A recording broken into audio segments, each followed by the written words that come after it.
ఆ జీవగాడు ఎప్పటికైనా జీవితంలో పైకి రావాలంటాడు. రోజు ఇంత పైకి వస్తాం తెల్లడికి. రే మనం దొరికిన వాళ్ళ దగ్గర అప్పు చేసి తాగెత్తనం. ఇలా ఎన్నాళ్ళు పిచ్చే వాళ్ళు ఉన్నన్నాళ్ళు తెలిసిన వాళ్ళందరూ అయిపోయారు, ఇంకెవరు మిగిలారా? అందుకే నేను ఎప్పుడూ అంటూ ఉంటాను సర్కిల్ బెంచ్ మని ఒక రెండో పెంచుకుందామన్నా ఎవడు కోఆపరేట్ చేయట్లేదా? మనం చూస్తేనే జంప్ అక్కడ. అరే వడ్డీ ఎంతైనా పర్వాలేదు అప్పు ఏంట్రా అంటే ఒకరి ముందు రాడే. ముందుకు వస్తే వాళ్ళు వెనక్కి వెళ్తారని భయం. భయం భయం భయం ఎక్కడ చూసినా భయం. ఎన్నాళ్ళు భయం.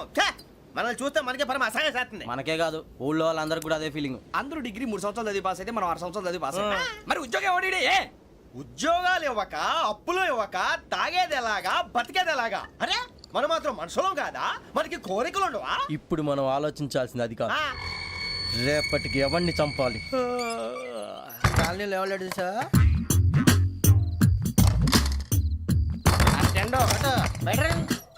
నువ్వా వెంకీ?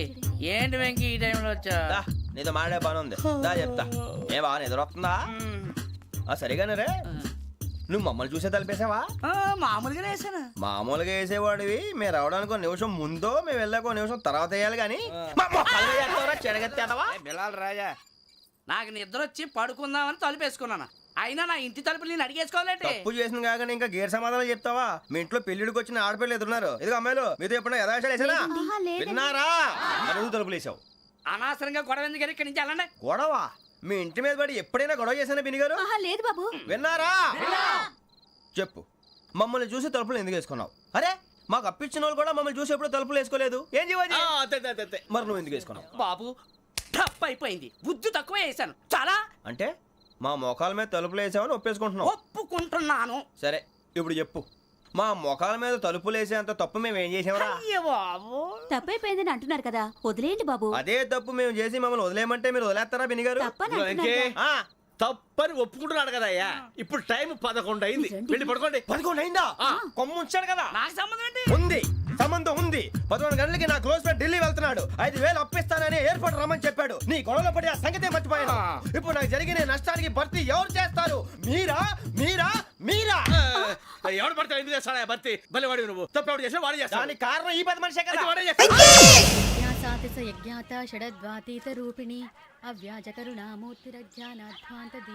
బీరు రమ్ము కలుపుకూడదు, తలకే పట్టేసింది.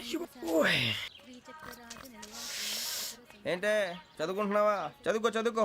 దేనైనా వెనక్కి తీసుకురావాలం కానీ పోయిన కాలం వెనక్కి తీసుకురావడం ఎవడి వల్ల కాదు. టైం విలువ గురించి నువ్వు మాట్లాడడం. నువ్వు ఎలా పోతే నాకు ఎందుకులే. ఏమ్మా నీ పూజ అయిందా? తలకే పట్టేసింది, కాస్త మజ్జిగుంటే ఇవే. మా నాయనే అందరూ పొద్దున్నే లేచి టీలు కాఫీలు అడుగుతుంటే నువ్వు మాత్రం మజ్జిగ అడుగుతున్నావురా. కాఫీలు టీలు తాగే స్టేజ్ వాడు ఎప్పుడో దాటిపోయాడు. రాత్రి తాగింది దిగాలంటే మజ్జిగే తాగాలి. నువ్వు తల దించుకోవడం ఎందుకురా? నీలాంటి యదవనగానందుకు నేనే దించుకోవాలి తల. రాత్రి సుబ్బారావు గారి ఇంటి మీద గొడవకి వెళ్ళేవంటగా. అలా చెప్పాడు మీకు? ఏ మళ్ళీ గొడవ కెడతావా? నీ దెబ్బకు భయపడి రాత్రి తలుపులు తీసి పడుకున్నారంట. తెల్లారగా టైంట్లో దొంగలు పడ్డారు. ఆడింట్లో ఉందిలేండి పట్టుకుపోవడానికి, అక్కడ కూతురు తప్ప. ఎన్నాళ్ళు ఇలా బేవర్స్గా తిరుగుతావురా? ఇన్నాళ్ళని ఏం ఫిక్స్ అవ్వలేదండి. చిచి నాన్న, అమ్మా, కంబైన్ స్టైల్స్ కి ఫ్రెండ్స్ ఇంటికి పిలుద్దాం అంటే వీడికి భయపడి ఎవరు రావడం లేదు. నేనే చేశానే. వాళ్ళ వంక అదోలా చూస్తున్నావంట. గొప్ప ఫిగర్ అని అదోలా చూస్తాను. ఏదో మోహాలు వేసుకొని చదిగా. ఆ గొంతు ఆ వాలకం చూడలేకపోతున్నాను రా బాబు. చిన్నప్పుడు వచ్చి నా అలాగే ఉన్నావు, తెగ ముడిచిపోయారు. ఇప్పుడు నచ్చట్లేదు నాన్నగారు మీకు? నేను యదవలతో డిస్కస్ చేయను. నేను చేస్తాను. మీరు చెప్పదలుచుకుంది ఏమిటో చెప్పండి. ఇంకా చెప్పేదే ఉంది. నువ్వు ఇలా గాలికి తిరుగుతుంటే నేను తిండి పెట్టలేను. నాన్నగారు ఇప్పుడు శుక్ర మహాదశి 4వ పాదంలో ఉంది. నేను ఇప్పుడు ఏం చేసినా కలిసి రాదు. శనిగారు సెంటర్ లో కాసేసి నన్నే చూస్తాడంట. వాడు అలా సైడ్ అయిపోయి నేను ఏదో అవుతాను కదా, మీరు కంగారు పడకండి. ఇవన్నీ ఆ జగదాంబ చౌదరి గారు చెప్పాడా? జేసీ గారిని గాడు గిడు అనకండి బాబు, మీకే మంచిది కాదు. అబ్బా ఊరుకోండి, ఎవరు నమ్మకాలు వాళ్ళవి. ఇంతకీ ఆ శనిగాడు సైడ్ కి ఎప్పుడు వెళ్తాడంట? సెంటర్ లోకి రావాలమ్మా. మరి ఆ గురువు సెంటర్ లోకి ఎప్పుడు వస్తాడంటావు? అవన్నీ మనకి తెలుస్తాయి అంటే జేసీ గారు తెలుస్తాయి. నాన్నగారు ఒక 1000 రూపాయలు ఇవ్వండి, దక్షిణ నుంచి అన్ని అడిగేసి వస్తాను. ఎదిగిన కూతురు గుండెల మీద కుంపటైతే నీలాంటి బేవార్స్ కొడుకు క్లైమోర్ మైన్స్ లాంటి వాడు చీదరిదుడా. ఆ జేసీ గారు పోయాక వీడు నేను అమ్మ నువ్వే ఫీల్ ఓకే. ఆయన కావాలని అంటున్న మాటలు కాదు, ఆయన దేవుడు. కానీ ఆ శనిగాడు ఆడి కాన్సన్ట్రేషన్ అంతా నా మీదే పెట్టేశాడు. మరి ఇప్పుడు ఎలాగరా నాన్న? ఆ పని మీద డబ్బులు అడుగుతుంటే నిసుక్కుంటున్నాడు. పోనీ నువ్వేనా ఇవే? నా దగ్గర కూడా లేవురా. తెలుగు భాషలో నాకు నచ్చని ఒకే ఒక్క పదం లేదు.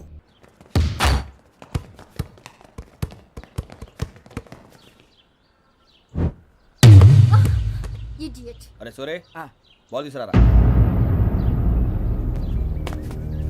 సారీ ఏదో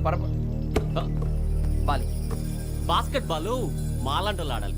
మీలాంటి మాసన కొడుకులు ఆడితే ఇలాగే ఉంటది. ఇలాగే ఇలాగే ఇలాగే ఉంటది. అమ్మాయిల ముందు ఫోర్స్ కొడతావా? ఆహా, అయితే నిన్ను కొడతా.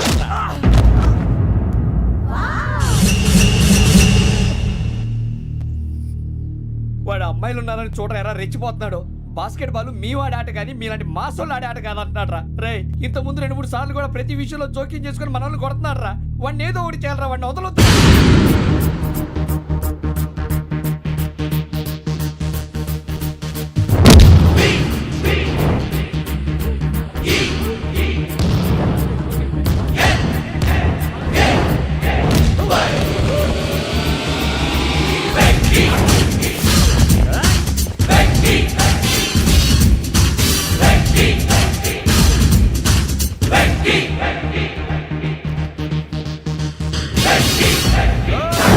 ఆడపిల్లలంటే ఎవరికైనా దెబ్బ తగిలితే అయ్యో అంటారు, మీకేమో ఎవరైనా కొడితే కామెడీ.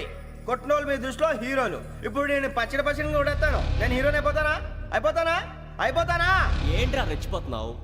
మాకు ఛాన్స్ ఇవ్వా? అసలు వచ్చిందే నీకోసం. మా ఓటు బ్యాక్గ్రౌండ్ తెలియక ఆడమే చేసావు. ఇప్పుడు నీకు అప్పుడు అయిపోతున్నా రే. వాడి బ్యాక్గ్రౌండ్ సరే, అసలు నీ బ్యాక్గ్రౌండ్ ఏంట్రా? నాకు సెపరేట్ బ్యాక్గ్రౌండ్ అంటూ ఏం లేదురా.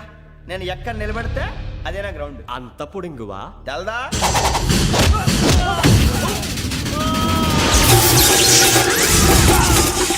ఎవ్వా మన మామిడి కొట్టినప్పుడు వావ్ అన్నారు, ఇలాగే ఉంటుంది.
సూర్యబాబు, ఇందాక నేను కొట్టినప్పుడు నీకే అనిపించిందిరా? కుమ్మేయాలనిపించింది. మరి కుమ్మే. అమ్మో కుమ్ము. రేయ్ నిన్ను అమ్మాయిని ముందు పట్టుకొని కొడతాను. అలా కొడితే ఏ తగ్గుతుందిరా ఆడికి? అసలు ఎక్సైజ్ బాడీ ఏదవుది తప్పు చెప్తాను. కొడితే మడతడిపోవాలి.